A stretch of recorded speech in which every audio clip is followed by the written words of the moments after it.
better job that pays big money.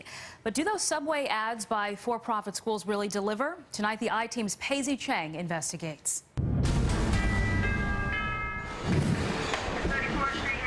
You can't step on the subway without being bombarded by the bold ads. Outstanding job placement and exciting careers. Nelson Forestieri was swayed by the advertising.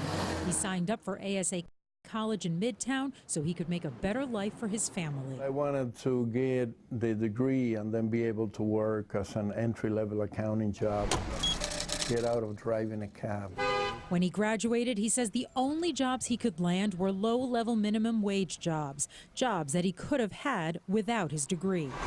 The classes were not what I was expecting. Rita Valadares enrolled in 2 nonprofit schools but didn't finish either. In 2008, she enrolled in TCI Technical Career Institutes in hopes of earning a digital media arts degree. But she says she dropped out because the classes seemed too elementary, like how to turn on a computer. How to turn on the monitor, the mouse, doesn't matter your major, you have to take it. Attorney Jane Greengold Stevens of the New York Legal Assistance Group is helping both Forestieri and Valadares. Her clients believe they've been burned by for-profit schools. The schools that we're angry at target low-income, minority, immigrant populations. The minute they've enrolled somebody and filled out a guaranteed student loan application, the school is going to get its money and make its profit.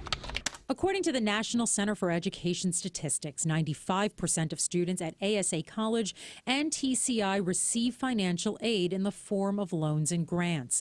And in both schools, roughly only 30% of students graduate. When students default on the loans, taxpayers end up footing the bill. The city's Consumer Affairs Commissioner says his office got 650 complaints about dozens of for-profit schools over the course of a year. One person accused a school of falsifying their job placement status in an attempt to bring in more students. Another said a particular school was committing fraud and false advertising. There should be more rigorous requirements for getting a license. You should be demanding information about what do your advertising materials look like, what are your graduation rates, and what are your placement rates? The state education department, which licenses for-profit schools, issued this statement. We approve what they teach and investigate complaints against licensed schools. We are working to improve this important educational sector. Steve Gunderson, who represents some proprietary schools, disagrees with those who say for-profit schools are only after money. If you don't have a product that the market supports, you're going to go out of business. Armed with his degree, Nelson Forestieri is back to driving a cab. Only this time, he's saddled with $15,000 in debt. I spent 18 months of my life, borrow a lot of money. I'm in debt now, and I wasn't able to change my situation in life. I'm doing the same thing I was doing before.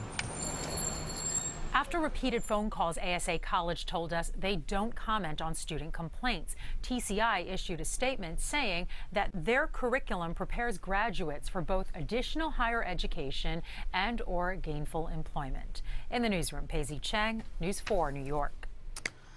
If you have something you think the News 4 I-Team should look into, call us. The number is 1-866-NEWS-244. Janice is going to take a close look into the weather right now for us. Yes, it's the same look we've had most